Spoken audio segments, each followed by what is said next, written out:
नमस्कार, मी स्वाती तुमचं आपल्या टेस्टी किचनमध्ये खूप खूप मनापासून स्वागत करते. उन्हाळा आहे तर थंडगार पदार्थही झालेच पाहिजेत. उन्हाळ्यात बाहेर गेलं की आपण गाड्यावरचं काजू शेक, बदाम शेक नक्कीच पितो. कोण कोण बाहेर गेल्यावर मिल्कशेक पिता हे मला कमेंट करून सांगायला विसरू नका. तर आज आपण इथे अगदी गाड्यावर मिळतो तसा किंबहुना त्यापेक्षाही चांगला काजू मिल्कशेक बनवणार आहोत. बहुधा काही ठिकाणी काजू शेक बनवण्यासाठी वापरला जाणारा काजू हा चांगल्या प्रतीचाही नसतो, पण आपण जर घरी बनवला तर हा काजू शेक गाड्यावर मिळतो त्यापेक्षाही जबरदस्त होतो. रेसिपी म्हणाल तर एकदम सोपी आहे. चला तर वेळ न घालवता रेसिपीला सुरुवात करूया. त्यासाठी मी इथे एका कढईमध्ये 1 लिटर दूध घेतलेलं आहे.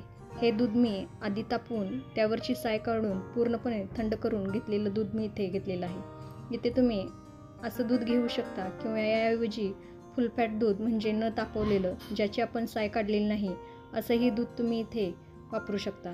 तुम्हाला जे अवेलेबल दूध होईल ते तुम्ही इथे वापरू शकता. आता याच दुधामधील मी साधारण पाऊण वाटी दूध मी बाजूला काढून घेणार आहे. आता यातील मी पाऊण वाटी दूध बाजूला काढून घेते. हे दूध आपण कशासाठी वापरणार आहोत हे मी तुम्हाला पुढे दाखवेनच. आता यातील मी पाऊण वाटी दूध काढून घेतलेलं आहे. वाटीमध्ये दूध काढून झालं की राहिलेलं कढईमधलं शिल्लक दूध थोड्या वेळासाठी आपण बाजूला ठेवून घेऊयात. आता इथे मी 50 ग्रॅम काजू 4 ते 5 तासापूर्वी पाण्यामध्ये भिजत ठेवलेले होते. काजू आपल्याला छान भिजवून घ्यायचे आहेत. जर तुमच्याकडे इतका वेळ नसेल तर एक अर्धा तास तुम्ही गरम पाण्यामध्ये काजू भिजवून घेऊ शकता. आता यातीलच मी काही थोडे काजू बाजूला काढून घेते, जे की आपण गार्निशिंगसाठी नंतर वापरणार आहोत. आता हे काजू मी साईडला ठेवून देते. आता उरलेल्या काजूची आपल्याला पेस्ट करून घ्यायची आहे. त्यासाठी मी इथे ग्राइंडिंग जार घेतलेला आहे. आता यामध्ये पाण्यातील सर्व काजू आपल्याला काढून यामध्ये घालायचं आहे. आता यामध्ये मी काजू बारीक करण्याकरता 3 ते 4 चमचे दूध घालून घेते. इथे तुम्ही दुधाऐवजी पाण्याचा वापर केला तरीही चालेल, पण आपण दूध साईडला त्याच्यासाठीच काढून ठेवलेलं होतं, त्याकरता मी त्यातील थोडं दूध यामध्ये घातलेलं आहे. आता याची आपण पेस्ट करून घेऊया. एकदम बारीक पेस्ट न करता थोडं जाडसर असं याला आपल्याला वाटून घ्यायचं आहे. तुम्ही इथे बघू शकता, एकदम मी इथे बारीक फाईन अशी याची पेस्ट केली नाही. थोडं जाडसर असं याला मी वाटून घेतलेलं आहे. ज्यावेळी आपण काजू शेक पितो त्यावेळी यातील चंक्स तोंडामध्ये आले की काजू शेक खूप छान लागतो. त्यामुळे याला एकदम बारीक फाईन पेस्ट न करता थोडं जाडसर असं वाटून घ्यायचं आहे. आता उरलेल्या दुधामध्ये मी 2 चमचे कस्टर्ड पावडर घालून घेते. आपण पोहे खातो त्या चमच्याने इथे मी 2 चमचे कस्टर्ड पावडर घेतलेलं आहे. 1 लिटरसाठी हे परफेक्ट प्रमाण आहे. आता यातील सर्व गुठळ्या मोडून याची आपण एक स्लरी करून घेऊया. जर इथे तुम्ही फुल फॅट दूध म्हणजे न तापवलेलं दूध वापरणार असाल तर इथे तुम्ही 1.5 चमचा कस्टर्ड पावडर घ्या. कस्टर्ड पावडर ही नेहमी कंपनीचे घ्या, कारण लूजमध्ये कस्टर्ड पावडर घेतला तर त्यामध्ये भेसळ असू शकते. आता आपलं कस्टर्डचं दूधही तयार आहे आणि काजूची पेस्टही तयार झालेली आहे. आता आपण पुढची प्रोसेस करायला घेऊया. आता जे आपण कढईमध्ये दूध घेतलेलं होतं ते दूध मी गॅसवरती गरम करण्यासाठी ठेवलेलं आहे. आता याला आपल्याला अधेमध्ये हलवत या दुधाला आपल्याला एक छान उकळी काढून घ्यायची आहे. फुल फॅट दूध म्हणजे न तापवलेलं दूध हे थोडं घट्टच असतं, त्यामुळे मी इथे तुम्हाला 1.5 चमचा कस्टर्ड पावडर घ्या असं सांगितलेलं आहे. आता या दुधाला मी अधेमध्ये ढवळत याला एक छान उकळी काढून घेतलेली आहे. उकळी काढल्यानंतर याला मी अजून एक 3 ते 4 मिनटं असंच उकळून घेणार आहे, म्हणजे आपल्याला दूध थोडं आटवून घ्यायचं आहे. हे आधी मी तापवून थंड केलेलं दूध होतं, यामधील मी सर्व फॅट काढून घेतलेलं आहे, त्यामुळे मी हे दूध थोडं आटवून घेत आहे. तुम्ही इथे जर फुल फॅट दूध वापरणार असाल तर एक उकळी आल्यानंतर 2 ते 3 मिनटं हे दूध उकळून घ्या आणि नंतरच पुढची प्रोसेस करा. आता इथे दूध उकळत असताना बाजूला जी साय जमा होते ती खरडून यामध्ये घालायची आहे आणि याला मिक्स करून घ्यायचं आहे. इथे मी दूध 3 ते 4 मिनटं छान उकळून घेतलेलं आहे. दूध थोडं रिड्यूस झालेलं आहे, तुम्ही बघू शकता, आणि इथे दुधाला छान उकळीही आलेली आहे. आता या स्टेजला यामध्ये मी 9 चमचे साखर घालून घेते. इथे साखरेचं प्रमाण तुम्ही तुमच्या आवडीप्रमाणे कमी जास्त करू शकता, पण 1 लिटर दुधासाठी 9 ते 10 चमचे हे परफेक्ट प्रमाण आहे. आता साखर घातल्यानंतर यातील आपल्याला साखर फक्त विरघळून घ्यायची आहे. साखर पूर्णपणे विरघळून द्यायची आहे. तर याला मी असं एकसारखं हलवून यातील साखर विरघळून घेते. साखर पूर्णपणे विरघळलेली आहे. आता यामध्ये जी आपण मगाशी काजूची पेस्ट करून घेतलेली होती ती पेस्ट यामध्ये घालून घेते आणि याला यामध्ये छान मिक्स करून घेते. काजूची पेस्ट या दुधामध्ये आपल्याला छान मिक्स करून घ्यायची आहे.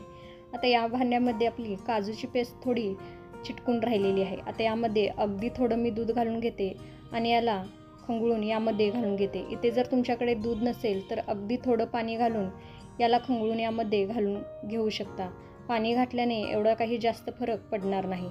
आता याला एकसारखं हलवायचं आहे आणि याला परत एकदा आपल्याला छान उकळून घ्यायचं आहे. काजूची पेस्ट दुधामध्ये घातल्यानंतर सतत हलवत राहायचं आहे, नाहीतर काजूची पेस्ट तळाला जाऊन चिटकून बसण्याची शक्यता असते. असं एकसारखं सतत हलवत मी याला एक छान उकळी काढून घेतलेली आहे, तुम्ही बघू शकता. आता याला छान उकळी यायला सुरुवात झालेली आहे.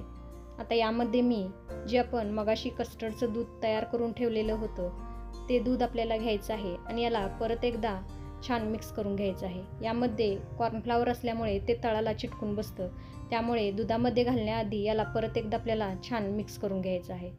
कस्टर्डचं दूध यामध्ये घालताना आपल्याला एका हाताने दूध सतत हलवत राहायचं आहे आणि दुसऱ्या हाताने आपल्याला कस्टर्डचं मिश्रण यामध्ये घालून घ्यायचं आहे. कस्टर्डचं मिश्रण दुधामध्ये घातल्यानंतर याला दाटसरपणा यायला लगेच सुरुवात होते.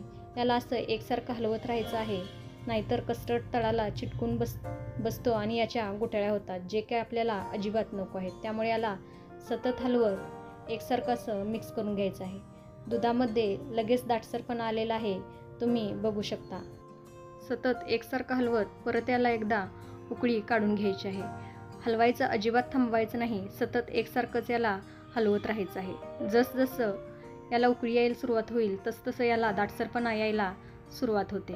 तुम्ही इथे बघू शकता, याला हलकी उकळी यायला सुरुवात झालेली आहे. इतपतच आपल्याला याला उकळून घ्यायचं आहे. यापेक्षा जास्त उकळून घेऊ नका, नाहीतर हे खूप दाटसर होतं. हे जर खूप दाटसर झालं तर हा काजू शेक न होता फ्रूट सॅलडच होईल. त्यामुळे आपल्याला जास्त याला उकळून घ्यायचं नाही. इथे तुम्ही बघू शकता, या चमच्यावरती हलकं कोट होत आहे, इतपतच याला आपल्याला उकळून घ्यायचं आहे. हे आत्ता जरी पातळ वाटत असलं तरी जसजसं थंड होईल तसतसं हे घट्ट होतं. त्यामुळे यापेक्षा जास्त तुम्ही याला शिजवून घेऊ नका.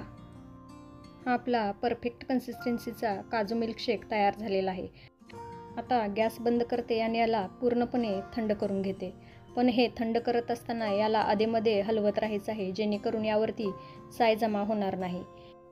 अधेमध्ये हलवत याला रूम टेम्परेचरवरती घेऊन येते. नंतर याला 2 तास फ्रीजमध्ये ठेवून थंडगार करून घेते आणि नंतर तुम्हाला मी हे दाखवणार आहे.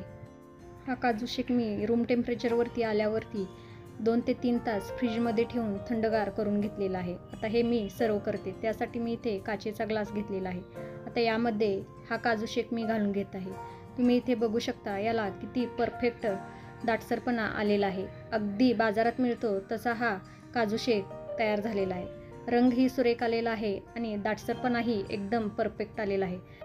चवीलाही तो तितकाच जबरदस्त झालेला आहे. आता हे ग्लासमध्ये भरून झाल्यानंतर यावरती आपण गार्निशिंग करून घेणार आहोत. त्यासाठी मी इथे काही पिस्त्याचे काप घेतलेले आहेत, ते यावरती घालून घेते. त्याचबरोबर जे आपण मगाशी काजूचे तुकडे ठेवलेले होते त्याचेही मी छोटे छोटे काप करून घेतलेले आहेत, तेही यामध्ये मी घालून घेते. हा तयार झाला आपला परफेक्ट गाड्यावर मिळतो तसा थंडगार काजू मिल्कशेक. या उन्हाळ्यात तुम्हीही काजू मिल्कशेक बनवा आणि मला कमेंट करून सांगायला विसरू नका. आजची रेसिपी आवडली असेल तर प्लीज लाईक करा, शेअर करा. असे छान छान व्हिडिओ पाहण्यासाठी टेस्टी किचनला सबस्क्राईब करायलाही विसरू नका. परत भेटू अशाच एका छानशा रेसिपीसोबत. तोपर्यंत मस्त खा, टुमटुमीत राहा. वेळात वेळ काढून ही रेसिपी बघितल्याबद्दल खूप खूप धन्यवाद.